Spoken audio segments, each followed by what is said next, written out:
함께 하나님의 말씀 보겠습니다. 스바냐 1장 1절에서 13절입니다. 오늘 저와 여러분이 함께 묵상할 말씀은 스바냐 1장 1절에서 13절입니다. 같이 읽겠습니다. 아몬의 아들 유다 왕 요시야 때에 주님께서 스바냐에게 하신 말씀이다. 그의 아버지는 구시이고 할아버지는 그달리아이고 그 윗대는 아마랴이고 그 윗대는 히스기야이다. 땅 위에 있는 모든 것을 내가 말끔히 쓸어 없애겠다. 나 주의 말이다. 사람도 짐승도 쓸어 없애고 공중의 새도 바다의 고기도 쓸어 없애겠다. 남을 넘어뜨리는 자들과 악한 자들을 거꾸러뜨리며 땅에서 사람의 씨를 말리겠다. 나 주의 말이다. 내가 손을 들어서 유다와 예루살렘의 모든 주민을 치겠다. 이곳에 남아있는 바알 신상을 없애고 이방 제사장을 부르는 그마림이란 이름도 뿌리 뽑겠다. 지붕에서 하늘의 뭇별을 섬기는 자들, 주에게 맹세하고 주를 섬기면서도 밀곰을 두고 맹세하는 자들, 주를 등지고 돌아선 자들, 주를 찾지도 않고 아무것도 엽줍지 않는 자들을 내가 없애버리겠다. 주님께서 심판하시는 날이 다가왔으니 주 하나님 앞에서 입을 다물어라. 주님께서는 재물을 잡아 놓으시고서 재물 먹을 사람들을 부르셔서 성결하게 하셨다. 나 주가 재물을 잡는 날이 온다. 내가 대신들과 왕자들과 이방인의 옷을 입은 자들을 벌하겠다. 그날이 오면 문지방을 건너뛰는 자들을 벌하겠다. 폭력과 속임수를 써서 주인의 집을 가득 채운 자들을 내가 벌하겠다. 그날이 오면 물고기 문에서는 곡성이, 둘째 구역에서는 울부짖는 소리가, 산 위의 마을에서는 무너지는 소리가 날 것이다. 나 주의 말이다. 막데스에 사는 너희는 슬피 울어라. 장사하는 백성은 다 망하고 돈을 거래하는 자들은 끊어졌다. 그때가 이르면 내가 등불을 켜 들고 예루살렘을 뒤지겠다. 마음속으로 주는 복도 내리지 않고 화도 내리지 않는다고 말하는 술찌꺼기 같은 인가들을 찾아서 벌하겠다. 그들은 재산을 빼앗기고 집도 헐릴 것이다.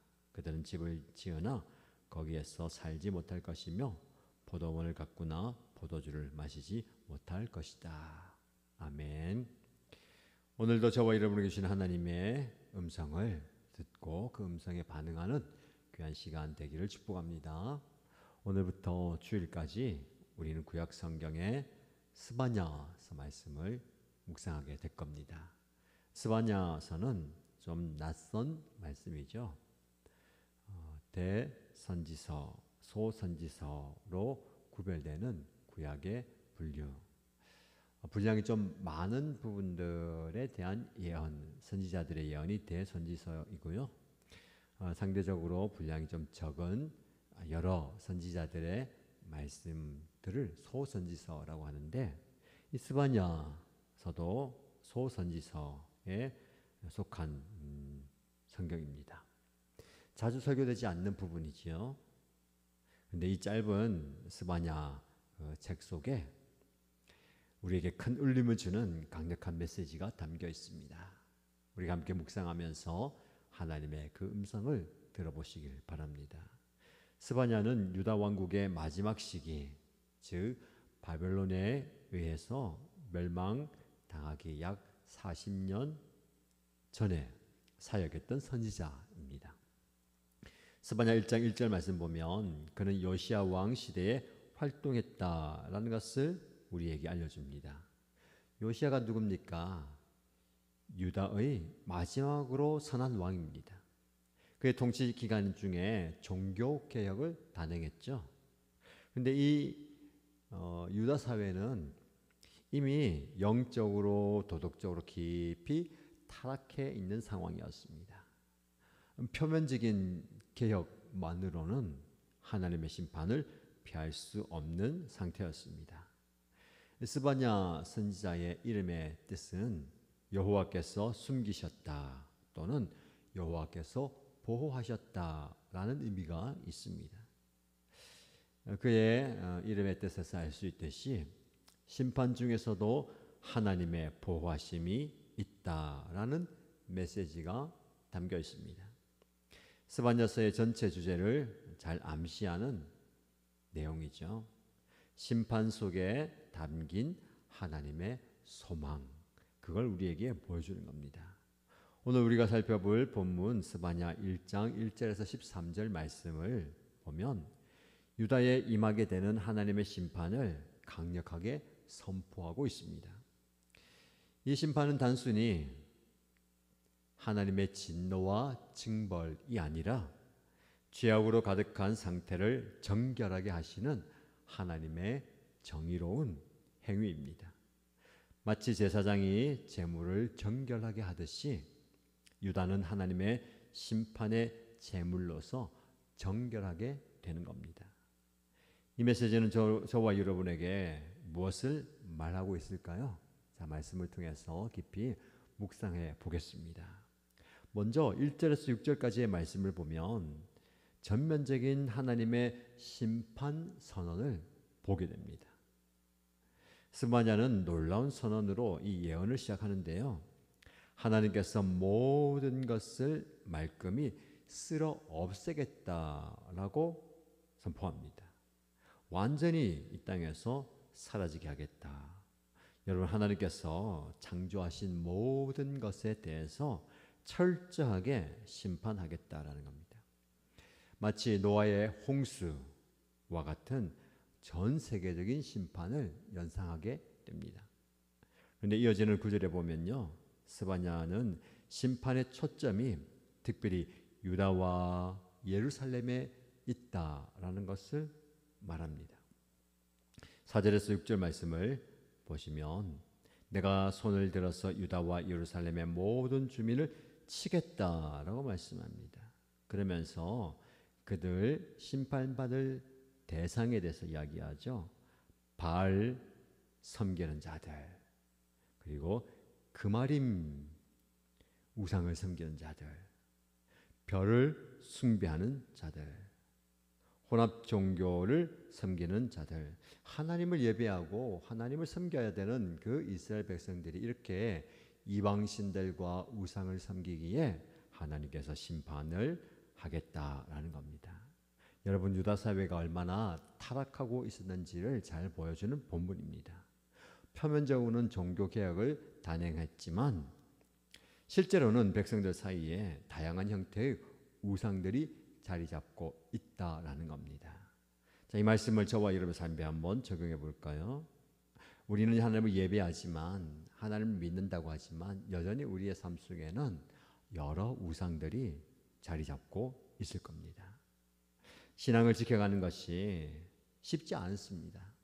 순수한 신앙을 지켜가는 것이 참으로 어려운 시대입니다. 상대주의와 다원주의가 우리 주변에 너무 많아요. 모든 진리는 상대적이다. 모든 종교는 같은 곳을 향한다라는 이야기가 많이 들려옵니다. 그리고 그 이야기에 마음을 많이 빼앗깁니다. 여러분, 그러나 우리의 삶이, 우리의 신앙이 하나님을 향해야 된다라는 사실을 기억하시기 바랍니다.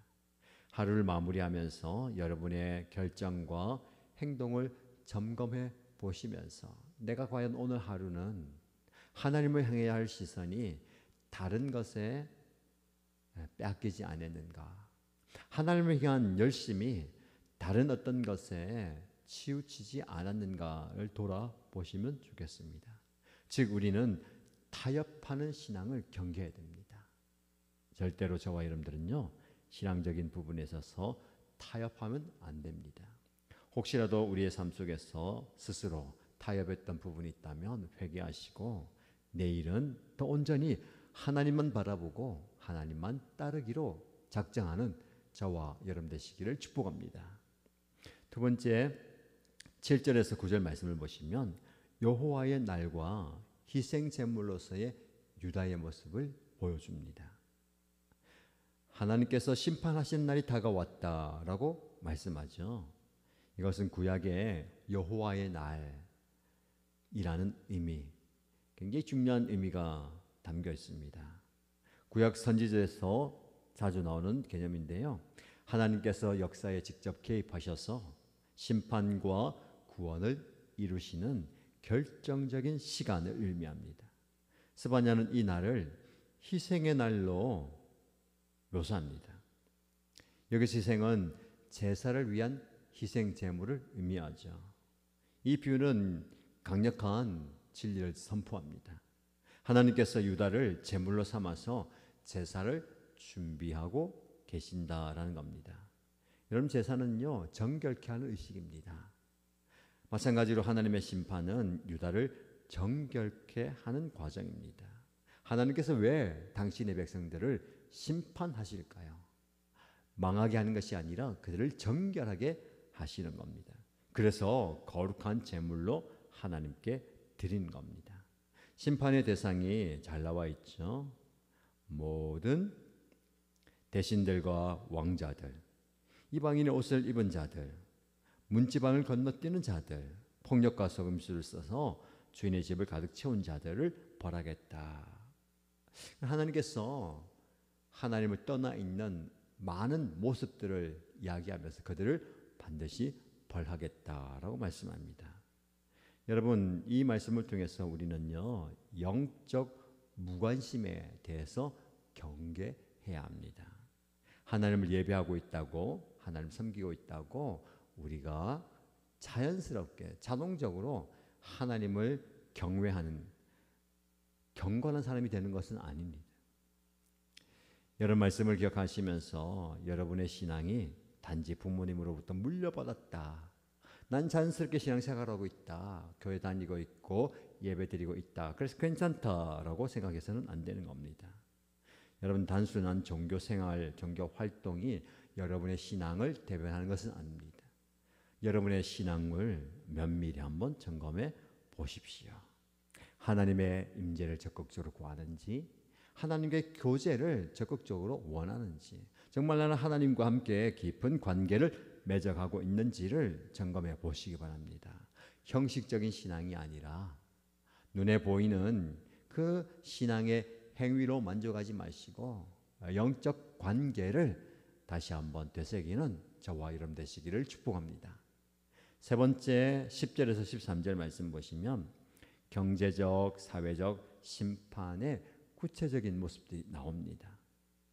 예루살렘의 특정 지역과 경제적 영역으로 하나님의 심판이 확장되는 것을 보게 됩니다. 어문, 물고기 문이라고는 곡에서 곡성이 나고요. 둘째 구역에서도 울부짖는 소리가 나고 산 위의 마을에서도 무너지는 소리가 날 것이다. 막데스에 사는 사람들이 슬피 울게 될 것이다.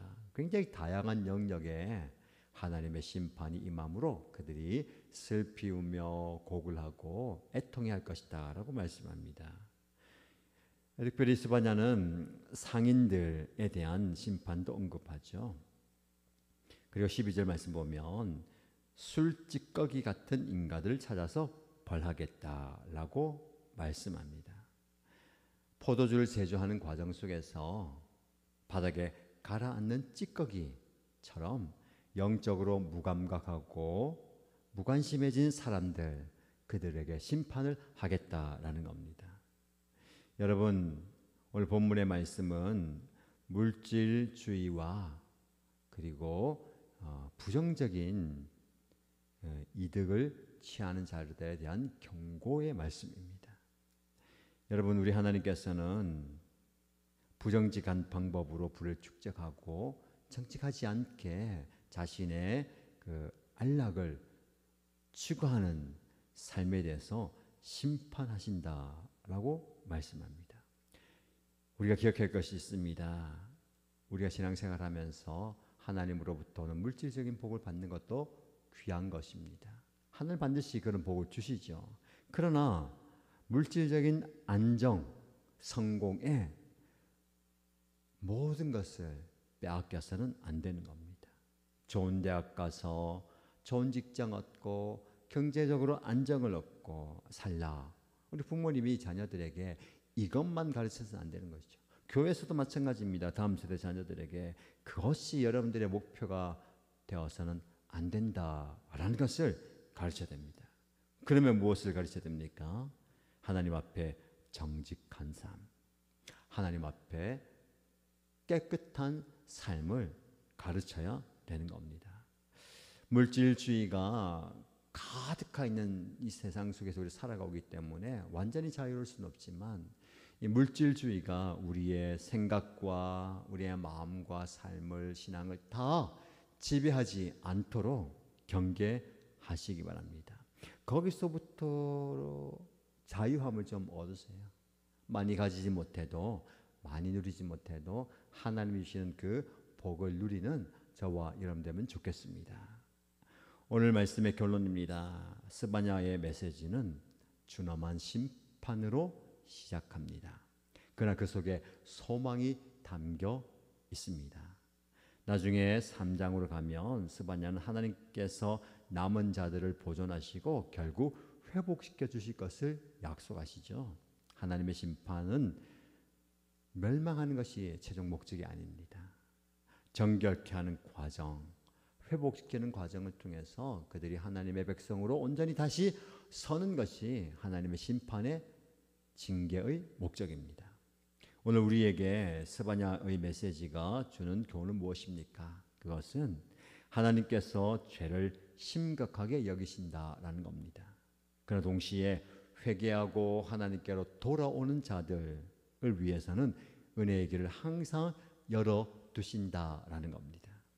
신약에서 우리는 예수 그리스도를 통해서 이 진리가 완벽하게 구현되는 것을 보게 됩니다.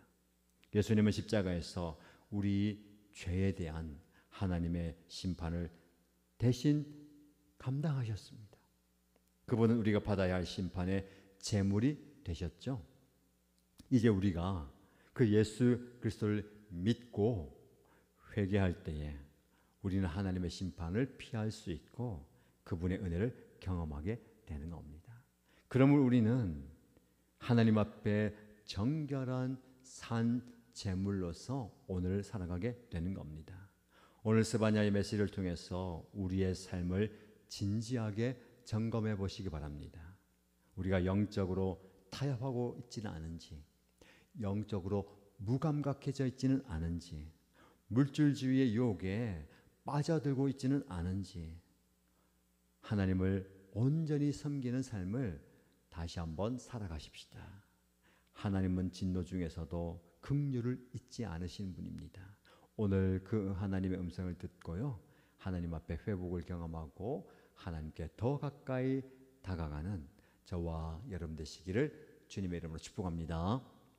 함께 기도하겠습니다. 첫 번째 기도 제목은 하나님, 제가 영적인 타협 앞에 굴복하지 않겠습니다. 진리를 지켜내고 신앙을 지켜내는 그런 모습을 가지겠습니다 라고 기도하십시다. 두 번째 기도 제목은 하나님, 제가 영적 무관심에 빠지지 않겠습니다. 세상에 너무 관심을 두고 물질에 내 시선을 빼앗겨서 영적인 일에 무관심해지는 그런 늘을 범하지 않겠습니다. 예배와 말씀과 기도와 하나님과의 교제와 관계에 집중하겠습니다 라고 기도하십시다. 공동체를 위해서 기도할 때 오늘 수요일입니다. 이웃교회와 함께하는 수요 성령 집회 마지막 날이죠. 해운대 우뚝 솟은 교회 이대원 목사님 오셔서 말씀 전하시고 기도 인도할 텐데요. 하나님께서 이 모든 시간 가운데 은혜 주시고 성령께서 놀랍게 역사하여 주옵소서라고 간절히 기도하시기 바랍니다. 이 기도 제목으로 기도하시고요, 개인의 기도의 제목으로 간절히 함께 기도하겠습니다.